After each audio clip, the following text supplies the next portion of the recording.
The Influences of Lucifer Ahriman, Man's Responsibility for the Earth by Rudolf Steiner, Lecture 5.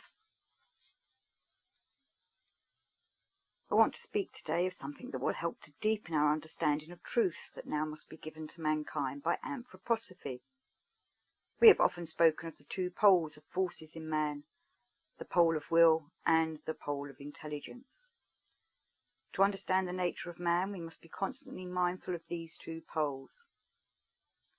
Man is a being of will and a being of intelligence. Between them, at any rate from birth until death, lies the element of feeling, constituting the bridge between the intelligence and the will. You know that these forces separate from each other in a certain sense when man reaches what is called the threshold of the spiritual world. Our study today will be concerned more particularly with the relationship in which man stands to the surrounding world, on the one side as a being of intelligence, and on the other as a being of will. We shall deal with the latter first. In his life between birth and death, man unfolds the force of will as the impulse of his actions and activity. As it comes to expression through the human organism, this force of will is a very intricate, complicated matter. Nevertheless, in one aspect, everything of the nature of will in man bears a great likeness, amounting almost to identity with certain forces of nature. It is therefore quite correct to speak of an inner relation between the forces of will in the human being and the forces of nature. You know from earlier studies that even while man is awake, he is in a condition resembling sleep wherever his will is involved. True, he has in his consciousness the ideas lying behind what he wills, but how a particular idea takes effect in the form of will, of that he knows nothing. He does not know how the idea, "I move my arm," is connected with the process leading to the actual movement of the arm. This process lies entirely in the subconsciousness, and it may truly be said that man is no more conscious of the real process of will than he is of what takes place during sleep. But when the question arises as to the connection of man's will with the surrounding world, we come to something that will strike the kind of consciousness that has developed in the course of the last 3 to 5 centuries as highly paradoxical. It is generally thought that the evolution of the earth would be the same even if human beings had no part in it at all. A typical natural scientist describes the evolution of the earth as a series, let us say, of geological, purely physical processes. And even if he does not expressly say so, he has in mind that from the earth's beginning until its hypothetical end, everything would go on just the same even if it were uninhabited by human beings. Why is this view held by natural science today? The reason is that when anything takes place, for example in the mineral kingdom or the plant kingdom, let us say on November the 9th, 1919, people believe that its cause lies in what has happened in the mineral kingdom prior to this particular point of time. Men think the mineral kingdom takes its course, and what happens at any point is the effect of what went before. The mineral effect is due to a mineral cause. This is the way men think, and you will find evidence of it in any textbook of geology. Conditions obtaining at the present time are said to be the effects of the Ice Age or of some preceding epoch, but the causes are attributed entirely to what once took place in the mineral kingdom as such. The fact that man inhabits the earth is ignored. The belief is that even were man not present, everything would run a similar course, that the external reality would be the same, although in fact man has always been part of this external reality. The truth is that the earth is one whole, man himself being one of the active factors in the earth's evolution. I will give you an example. You know that our present epoch, thinking of it for the moment in the wider sense as comprising the period since the great Atlantean catastrophe, was preceded by the Atlantean epoch itself, when the continents of Europe, Africa and America in their present form were not in existence. At that time there was one main continent on the earth, Atlantis as it is called, extending over the area that is now the Atlantic Ocean. You know too that at a certain period in this Atlantean evolution, Immorality of a particular kind was rampant throughout the then civilized world. Human beings had far greater power over the forces of nature than they later possessed, and employed these forces for evil purposes. Thus we can look back to an age of widespread immorality. And then came the great Atlantean catastrophe. The orthodox geologists will naturally trace this catastrophe to processes in the mineral kingdom. Indeed, it is a fact that one part of the earth subsided and another arose. But it will not occur to those who base their thinking on the principles of modern natural science to say to themselves that the deeds and activities of men were among the contributory causes. Yet so it is. In very truth, the Atlantean catastrophe was the outcome of the deeds of men on the earth. Outer mineral causes are not alone responsible for these great catastrophic events that break in upon earth existence. We must look for causes lying within the sphere of human actions and impulses. Man himself belongs to the chain of causative forces in earth existence. Nor does this apply only to events of such magnitude, but to what is happening all the time. Only the connection between what goes on within man and cosmic happenings which take effect in Tellurian events remains hidden, to begin with. In this respect, the whole of our natural science amounts to a great, all-embracing illusion.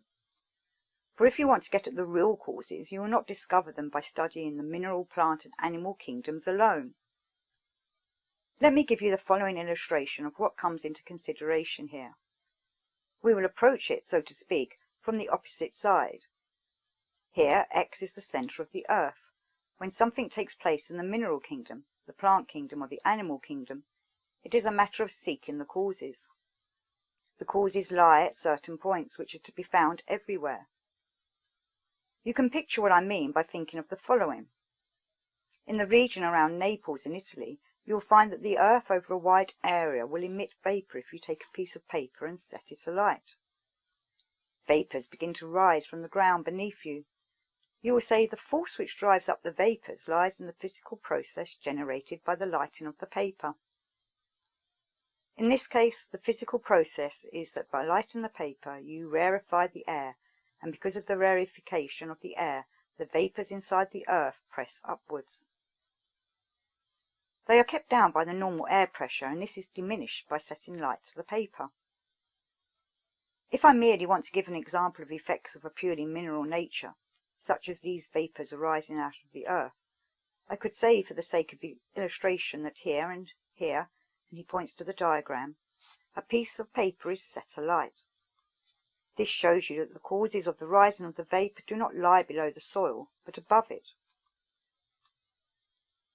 Now these points in the diagram, A, B, C, D, E, F, do not represent pieces of paper that have been set alight. In this instance they represent something different. Imagine, to begin with, that each point on its own has no significance, but that the significance lies in the system of points as a whole. Do not think now of the pieces of lighted paper, but of something else which at the moment I will not specify. Something else is there as an active cause, above the surface of the earth, and these different causes do not work singly, but together. And now imagine that there are not 6 points only, but let us say 1,500 million points all working together, producing a combined effect.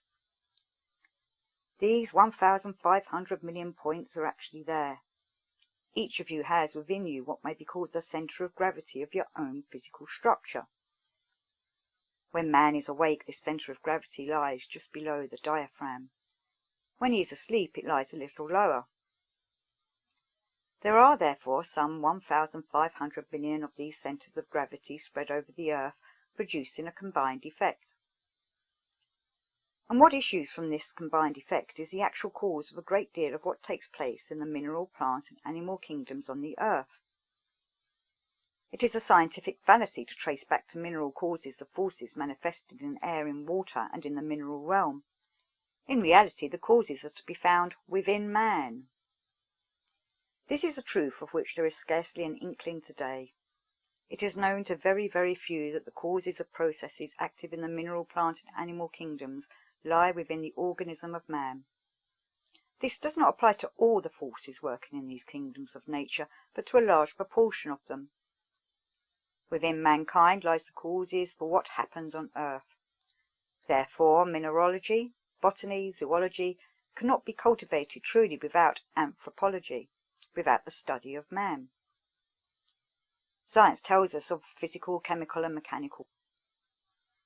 These forces are intimately connected with the human will, with the force of human will that is concentrated in man's centre of gravity.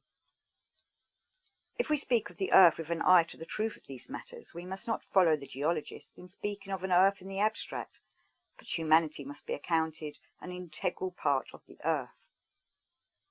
These are the truths that reveal themselves on yonder side of the threshold.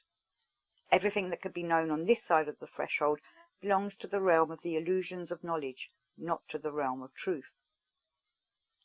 At this point the question arises, what relation is there between the forces of will that are concentrated in man's centre of gravity and the external physical and chemical forces? We are speaking, remember, of present-day humanity, or forces. These forces are intimately connected with the human will, with the force of human will that is concentrated in man's centre of gravity. If we speak of the earth with an eye to the truth of these matters, we must not follow the geologists in speaking of an earth in the abstract, but humanity must be accounted an integral part of the earth. These are the truths that reveal themselves on yonder side of the threshold.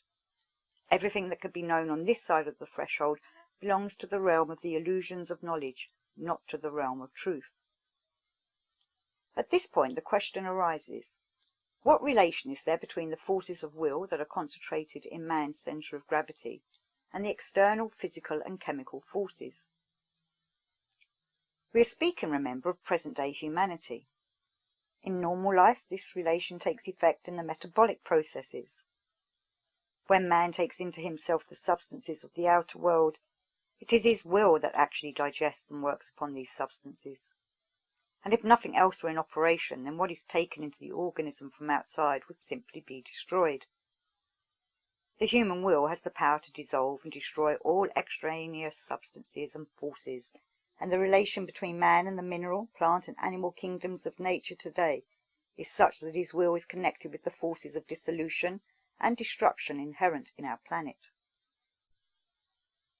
We could not live were this destruction not to take place, but for all that it is destruction. This must never be forgotten. And what are often described as unlawful magical practices are based essentially on the fact that certain human beings learn to employ their will wrongfully, in such a way that they do not confine the destructive forces to their normal operations within the organism, but extend them over other human beings, deliberately and consciously applying the forces of destruction that are anchored in their will. That, quite obviously, is a practice that is never, under any circumstances, permissible. Through our will we are connected with the earth's forces of decline, and if, as human beings, we had only our forces of will, the earth would be condemned through us, through mankind, to sheer destruction. The prospect of the future would then be far from inspiring. It would be a vista of the gradual dissolution of the earth, and its ultimate dispersal in cosmic space. So much for the one pole in man's constitution. But man is a twofold being. One pole is, as we have seen, connected with the destructive forces of our planet.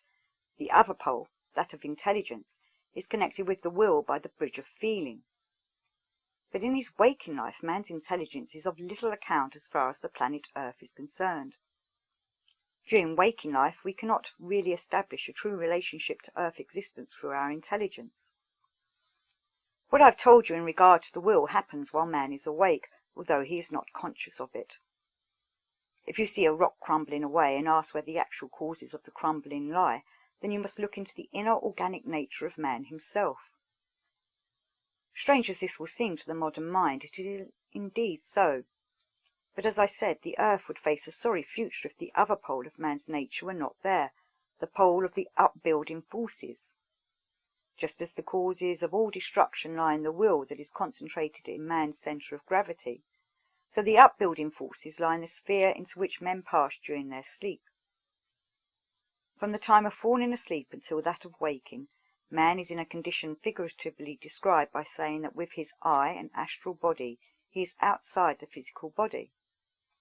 But then he is entirely a being of soul and spirit, unfolding the forces that are in operation between falling asleep and waking. During this time he is connected, through these forces, with everything that builds up the Earth planet, everything that adds to the forces of destruction, the constructive, upbuilding forces. If you did not go about the earth, the destructive forces actually proceeding from your will would not be working in the mineral, plant, and animal kingdoms.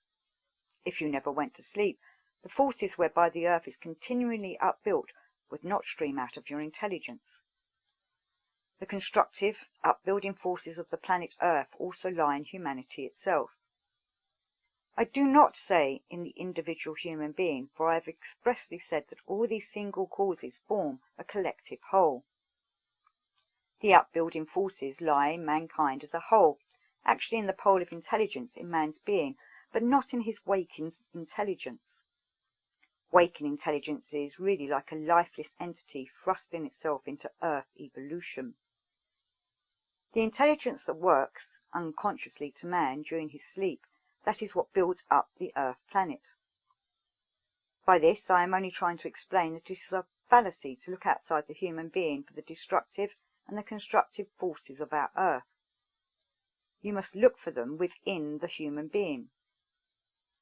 Once you grasp this, what I am now going to say will not be unintelligible. You look up to the stars, saying that something is streaming from them that can be perceived by man's sense organs here on Earth. But what you behold when you gaze at the stars is not of the same nature as what you perceive on the earth in the mineral, plant, and animal kingdoms. In reality it proceeds from beings of intelligence and will whose life is bound up with those stars. The effects appear to be physical because the stars are at a distance. They are not in reality physical at all. What you actually see are the inner activities of beings of will and intelligence in the stars. I have already spoken to you of the ingenious description of the sun given by astrophysicists. But if it were possible to journey to the sun by some means of transport invented by a Jules Verne, it would be found with amazement that nothing of what was to be expected from these physical descriptions exists. The descriptions are merely a composite picture of solar phenomena. What we see is in reality the working of will and intelligence which at a distance appears as light. If an inhabitant of the moon, supposing in this sense there were such a being, were to look at the earth, he would not detect its grassy or mineral surfaces, but, also perceiving it as a light effect or something similar, he would detect what takes place around the centres of gravity of human bodies, and also the effects of the conditions in which man lives between going to sleep and waking. That is what would actually be seen from the universe. Even the most perfect instrument would not enable the chairs, for instance, on which you are now sitting, to be seen. What would be seen is all that is taking place in the region of your centres of gravity, and what would happen if you were suddenly to fall asleep. It is to be hoped that this would not happen in every case. But wherever it did happen, it would be perceived out in the universe. So that to the outer universe, what takes place through human beings is the perceptible reality, not what surrounds man in earthly existence. A very common saying is that everything perceived with the senses is Maya, the great illusion, no reality but simply appearance. Such an abstraction is of little account. It has meaning only when one enters into the concrete, as we have now been doing. To say glibly that the animal, plant, and mineral worlds are Maya means nothing. What is of value is the realization that what you perceive outwardly depends fundamentally upon yourselves, and that, not of course at each moment, but in the course of mankind's evolution, you make yourselves an integral part of the chain of causes and effects. Even when such a shattering truth is uttered, and I think it may well be shattering, it is not always seen in the aspect where it becomes of importance in life. Such a truth assumes importance only when we perceive its consequences. We are not physical beings only, we are moral, or maybe immoral, beings in earthly existence. What we do is determined by impulses of a moral nature. Now just think with what bitter doubt modern thought is assailed in this domain. Natural science provides a knowledge of the earthly that is confined to the connection between purely external causes and effects, and in this cycle of natural causes and effects, physical man too is involved. So it is alleged by external, abstract science, which takes account of one aspect only of earthly existence. The fact that moral impulses also light up in man is admitted, but nothing is known about the connection between these moral impulses and what comes to pass in the round of external nature. Indeed, the dilemma of modern philosophy is that the philosophers hear on the one hand from the scientists that everything is involved in a chain of natural causes and effects, and on the other hand have to admit the moral impulses light up in man. That is the reason why Kant wrote two critiques, the critique of pure reason, concerned with the relation of man to a purely natural course of things, and the critique of practical reason, where he puts forward his moral postulates, which in truth, if I may speak figuratively, hover in the air, come out of the blue, and have no a priori relation with natural causes. As long as man believes that what takes place in the external manifestations of nature can be traced only to similar manifestations, as long as he clings to this illusion, the intervention of moral impulses is something that remains separate and apart from the course of nature. Nearly everything that is discussed today lies under the shadow of this breach. In their thinking, men cannot fuse the earthly round as such with the moral life of humanity. But as soon as you grasp something of what I have tried briefly to outline, you will be able to say, yes, as man I am a unity, and moral impulses are alive within me. They live in what I am as a physical being. But as a physical human being, I am fundamentally the cause, together with all mankind, of every physical happening. The moral conduct and achievements of human beings on the earth are the real causes of what comes to pass in the course of earth existence. Natural history and natural science describe the earth in the way we find in textbooks of geology, botany, and so forth. What is said there seems entirely satisfactory according to the premises formed through modern education. But let us suppose that an inhabitant of Mars were to come down to the earth and observe it in the light of his premises. I'm not saying that such a thing could happen, but merely trying to illustrate what I mean. Suppose a being from Mars, having wandered dumbly about the earth, were then to learn some human language, read some geology, and thus discover what kind of ideas prevail concerning the processes and happenings on the earth. He would say, but that is not all. By far the most important factor is ignored. For example, I have noticed crowds of students loitering about in their beer houses, drinking and indulging their passions. Something is happening there. The human will is working in the metabolism. These are processes of which no mention is made in your books on physics and geology. They contain no reference to the fact that the course of earth existence is also affected by whether the students drink or do not drink. That is what a being not entirely immersed in earthly ideas and prejudices would find lacking in the descriptions given by man himself of happenings on earth. For a being from Mars there would be no question but that moral impulses, pervading human deeds and the whole of human life, are part and parcel of the course of nature. According to modern preconceptions, there is something inexorable in the play of nature, indeed pleasantly inexorable for materialistic thinkers. They imagine that the earth's course will be exactly the same when no human beings in existence, that whether they behave decently or not makes no fundamental difference or really alters anything. But that is not the case. The all-essential causes of what happens on the earth do not lie outside man. They lie within mankind.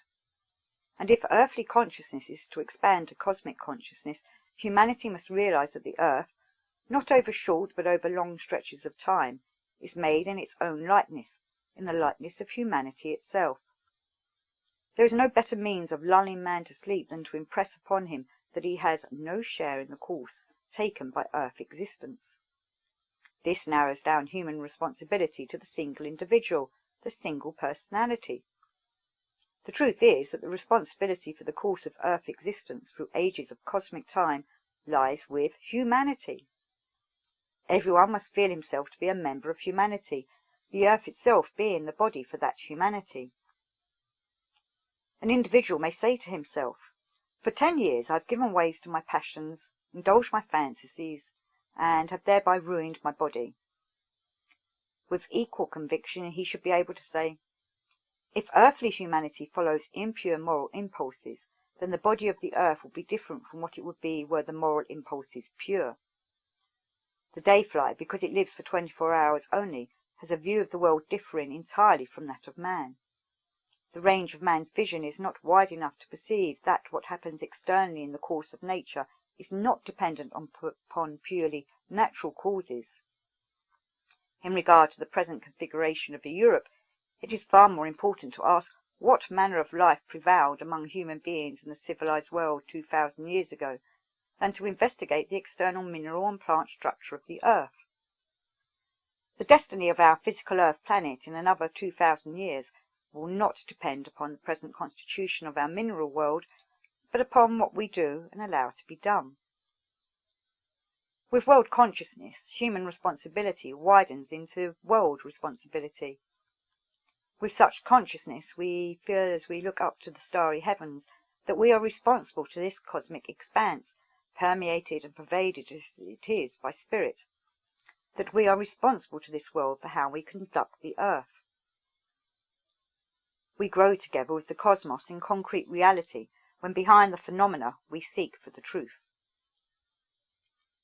I so often tell you that we must learn to perceive the concrete realities of things for the most part taught as abstractions today. Nothing much is accomplished by adopting Oriental traditions such as the external world of the senses is Maya. We must go much deeper if we are to arrive at the truth. Such abstractions do not carry us far, because in the form in which they have been handed down they are nothing but the sediment of a primeval wisdom that did not hover in abstractions, but teemed with concrete realities which must be brought to light again through spiritual intuition and research. When you read in Oriental literature of Maya and of truth as an antithesis, do not imagine that what you read there today can be really intelligible to you. It is only a much later compilation of matters that were concrete realities to the ancient wisdom. We must get back to these concrete realities.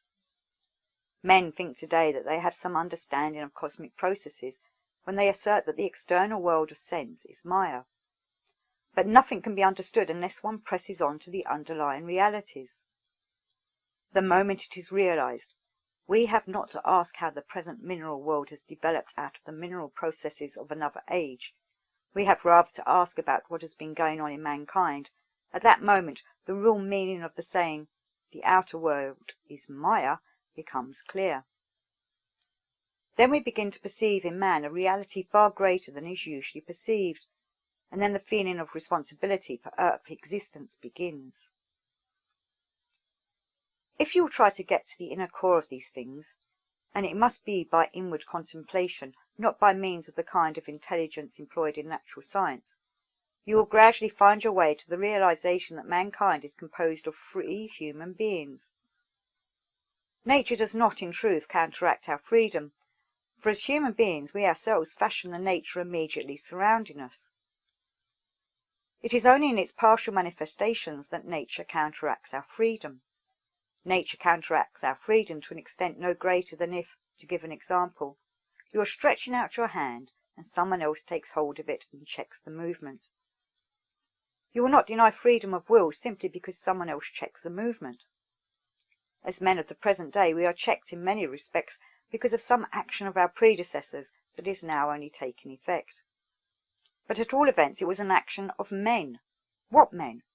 Not anyone against whom we can turn with reproach, for we ourselves were the men who in earlier earthly lives brought about the conditions obtaining today. We must not confine ourselves to the mere mention of repeated earthly lives, but think of the connection between them in such a way that even in external nature we perceive the effects of causes we ourselves lay down in earlier lives. Naturally, in reference to the single, individual human being, we must speak of contributory causes only, for in all these things, as I have said, it is a matter of the collective interworkings of men on the earth. No one should, for that reason, exclude himself as an individual, for each of us has his share in what is brought about by humanity as a whole, and then comes to expression in what constitutes the body for the whole of earthly humanity in its onflowing life. I've been endeavouring to give you an idea of how a spiritual scientist must regard the statements made in ordinary scientific textbooks. Suppose I were to draw a series of figures, a square, a triangle, a circle. And now suppose some creature who had never lived in the world of men were to crawl out of the earth, and, having some rudiments of arithmetical knowledge, were to look at the figures and say, first figure, second figure, third figure. The third is the effect of the second, and the second the effect of the first. Effect of the first figure, a triangle. Effect of the second, a circle. This creature would then be combining cause and effect. But it would be a fallacy, for I have drawn each figure separately. In reality, the one is independent of the other. It only appears to be dependent to this creature who associates what comes first with what follows, as if the one were the outcome of the other. This approximately is how the geologist describes the process of the earth. Diluvial epoch, Tertiary epoch, Quaternary epoch, and so on. But this is no more true than the statement that the circle is the outcome, the effect of the triangle, or the triangle the effect of the rectangular figure. The configurations of the earth are brought about autonomously through the deeds of earthly humanity, including the mysterious workings of the intelligence during the periods of sleep when man is outside his physical body.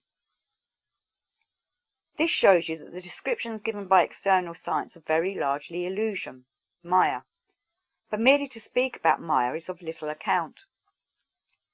To the assertion that the external world is Maya we must be able to reply by stating where the actual causes lie. These causes are hidden to a great extent from man's powers of cognition. The part played by mankind in shaping earth existence cannot be fathomed by means of external science, but only by an inner science. My book, Knowledge of the Higher Worlds and its Attainments, speaks of man's inner activity between the time of going to sleep and waking. This can be revealed by knowledge that reaches down to the sphere of the will. Man knows nothing of the connection between the will and the outer world, for the processes of the will are hidden and concealed. He does not know what is really going on when, by lifting his hand, he sets in operation a process of will, nor does he know that this process continues and has an effect in the whole course of earth existence. This is indicated in the scene in my mystery play, The Portal of Initiation, where the actions of Capasius and Strider have their outcome in cosmic manifestations, in thunder and lightning. It is, of course, a pictorial representation, but the picture contains a deeper truth. It is not fantasy, but actual truth. For a fairly long period in evolution, truths of this kind have been voiced only by true poets whose fantasy must always be perception of supersensible processes. This is very little understood by modern man, who likes to relegate poetry, indeed all art, to a place separate and apart from external reality. He feels relieved not to be asked to see in poetry anything more than fantasy. True poetry, true art is, of course, no more than a reflection of supersensible truth, but a reflection it is. Even if the poet is not himself conscious of the supersensible happenings, if his soul is linked with the cosmos, if he has not been torn away from the cosmos by materialistic education, he gives utterances to supersensible truths, in spite of having to express them in pictures drawn from the world of sense. Many examples of this are contained in the second part of Goethe's Faust, where, as I have shown in the case of particular passages, the imagery has a direct relation with supersensible processes. The development of art in recent centuries affords evidence of what I have been saying. Take any picture painted by no means very long ago, and you will find that, as a rule, landscape is given very secondary importance. The painting of landscape has come into prominence only since the last 3 to 5 centuries. Earlier than that, you will find that landscape takes second place. It is the world of man that is brought to the forefront, because the consciousness still survives that in regard to objective processes of earthly existence, the world of man is much more important than the landscape, which is, but the effect of the world of man. In the very birth of preference for landscape there lies, in the sphere of art, the parallel phenomenon of the birth of the materialistic trend of man, consisting in the belief that landscape and what it represents has an existence of its own, entirely apart from man. But the truth is quite the reverse. Were some inhabitant of Mars to come down to the earth, he would certainly be able to see meaning in Leonardo da Vinci's Last Supper, but not in paintings of landscapes. He would see landscapes, including painted landscapes, and the whole configuration of the earth quite differently, and with his particular organ of sense could not fathom their meaning. Please remember that I am saying these things merely in order to illustrate hypothetically what I want to convey. So you see, the saying, "the external world is Maya," cannot be fully understood without entering into the concrete realities. But to do this we must relate ourselves intimately with earth existence as a whole, know ourselves to be an integral part of it, and then we must grasp the thought that there can be external and apparent realities which are not the truth, not the true realities. If you have a rose in your room, it is an apparent reality only, for the rose as it is in front of you there cannot be the reality. It can be true reality only while it is growing on the rose tree, united with the roots which in turn are united with the earth. The earth, as described by the geologist, is as little a true reality as a plucked rose is a reality. Spiritual science endeavours never to halt at the untrue reality, but always to seek what must be added in order to have the whole true reality. The meagre sense of reality prevailing in our present civilization expresses itself in the very fact that every external manifestation is taken as reality. But there is reality only in what lies before one as an integrated whole. The earth by itself, without man, is no more a true reality than the rose plucked from the rose tree. These things must be pondered and worked upon. They must not remain theories but pass over into our feelings. We must feel ourselves members of the whole earth. It is of importance again and again to call up the thought, this finger on my hand, as true reality only as long as it is part of my organism. If it is cut off, it no longer has true reality. Similarly, man has no true reality apart from the earth, nor has the earth without mankind. It is an unreal concept when the modern scientific investigator thinks, according to his premises, that earth evolution would run the same course if humanity were not there.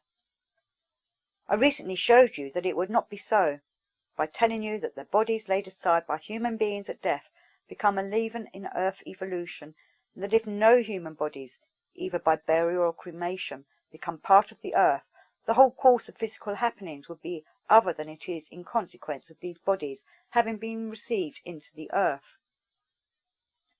In the lecture today I wanted to speak in greater detail of the connection between the two poles of will and intelligence in man and his cosmic environment.